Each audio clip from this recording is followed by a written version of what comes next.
All right, now back to college football. After giving one away at the Swamp a week ago, the Utes were an angry bunch, and they took out their frustration on the Southern Utah Thunderbirds. Yeah, after a slow start, the Utes racked up 73 points. It's their most in a game since dropping 82 against UTEP in 1973. And the 66-point margin of victory is tied for 10th largest in program history and the largest since 1994 when they beat Idaho State 66-0.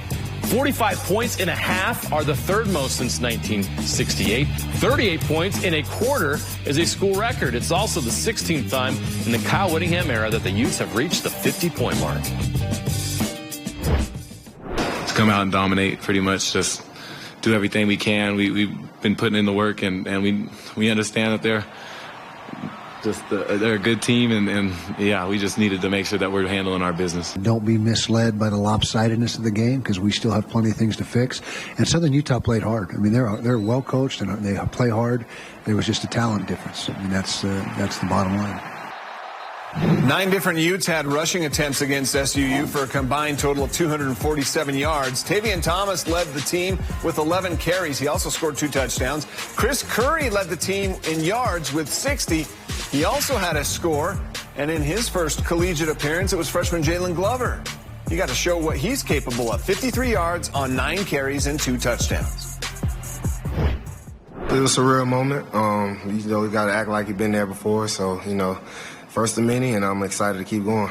Jalen Glover, he's a talented kid. Yeah, he made the most of his snaps this week, and Jalen's a guy that we have a lot of belief in. Chris Curry and Tavian Thomas are obviously ahead of him right now, but Jalen, his time will come. Here's a crazy stat for the Utes. They now have a pick 6 in 19 straight years after R.J. Hubert took one back to the house. That's the longest active streak in FBS. But the concern after the trip to Florida was, of course, the run defense. The front 7 got the message in practice this week, apparently, and took out their frustration on the Thunderbirds. The Utes allowed just 4 first downs the entire game. One of those was on a penalty, and just 85 yards of total offense. That's the lowest since allowing just 83 yards to Cal in 2019. I feel like we did well today. I mean, all week in preparation, we're honing in on physicality, being dominant up front, and I feel like today we are truly dominant up in the front 7. It was a 180 from last week. Now, obviously, the level of competition is different, so you can't just put all your stock in the numbers. We got to go watch the tape and see how we did with our fundamentals, with our technique, with our fits. Things can become masked in a win, if you don't really analyze the film. So what did we learn when we analyzed the film? That's why Stevenson Sylvester's here. Sly joins us to talk about the Utes here. And let's start with that defense, because we know what happened in Florida. The message was sent this week. Did you see improvement as you watched the film in this front 7? No question. The defense definitely came out with a lot more energy than they had against Florida. But I think that their method of attack, I think Morgan Scalley, Coach Whittingham, I think they instilled the mentality of what this team needed to go into this game with. And they definitely took out their frustrations on Southern Utah.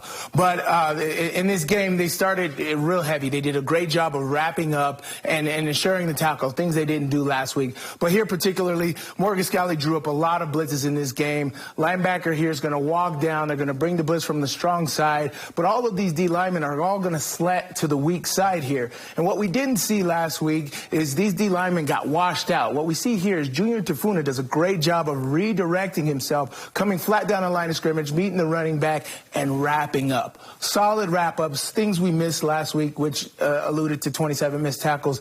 And then again here, you're going to see this a lot this season. You're going to see Cole Bishop playing up against the line of scrimmage. There was a 4th and 2. He forced the issue and got the Utes off the field here. And then, of course, this was just a great play, great effort by Junior Tafuna. Very athletic play from a D tackle position there. Mika Sugar-Turanga tipped the ball, but this defense played with a lot more energy, a lot more security and confidence in wrapping up, which is what we wanted to see this week. Yeah, type of defense we're used to seeing with Kyle Whittingham. How about on the other side of the ball? It seemed like the recipe was, well, Dalton Kincaid, right? Right.